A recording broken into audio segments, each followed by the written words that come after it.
Hi, this is your mastery check for comparing and contrasting sentences. Your two ATLs are to use a variety of vocabulary words and sentence structures, along with writing descriptively in order to support ideas. The directions are to select one or two topics related to breathing underwater to compare and/or contrast. So I'm going to start with explaining that. So I've got 4 different topics here. One says Nick or any character in the book, and you'll compare to yourself. You can compare or contrast. The other one is any relationship in the book to any relationship that you're familiar with in real life. One is the family violence group in the book, any feature described in the article to what happens in anger management class. So the book to the article about what happens in anger management class, or any feature of Nick's high school to Monterey High School. Now, when you compare it though, I'm going to expect to see that you are including specific text details. You can't just write something really unclear or untrue or confusing. You need to give me specific details because that is part of your grade.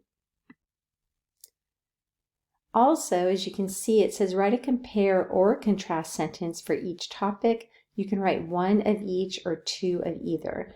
So what that means is you can pick one topic to write one of your sentences and another topic to write the other, or you can use the same topic and to write one compare and one contrast, or maybe you pick Nick for one of the characters and Caitlin for another character.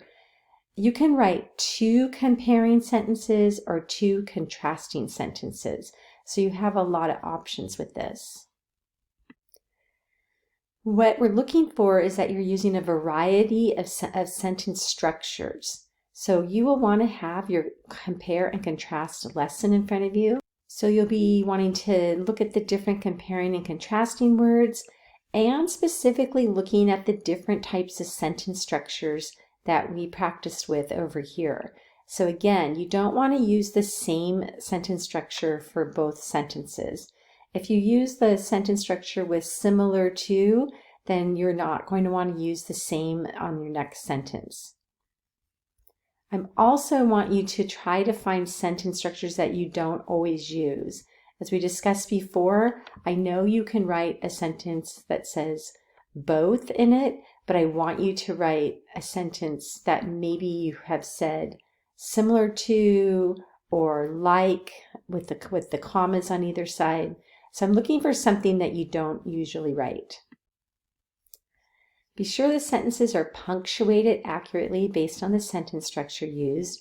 Use your notes from the practices and then go ahead and self-assess.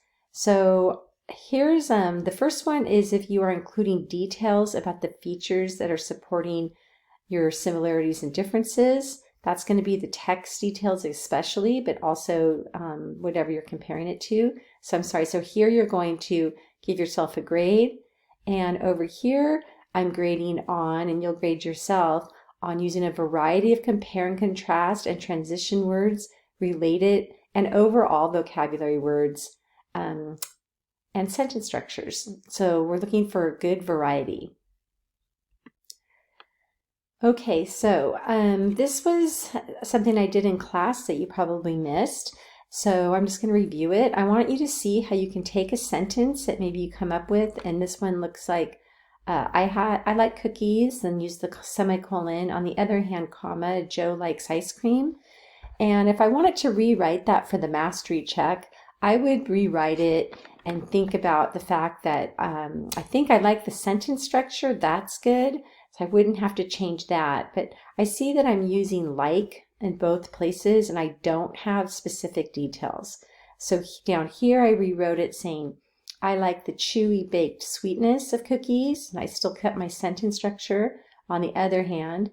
And then I said, instead of saying likes, I said Joe prefers the cool melting sensation of ice cream. So here's an example of rewriting, except for this one doesn't have the text details from the novel. And so here we go. We've got just 2 sentences. Again, you can do compare and or contrast. one thing I'm noticing that I want to point out is just choose one topic to compare and contrast. Don't throw in a bunch of different ones into one sentence. I just need one sentence for comparing or contrasting here, one sentence for comparing and contrasting here. You want to have details from the text, and you want to vary your words and have a variety of sentence structures. Let your teacher know if you have any questions.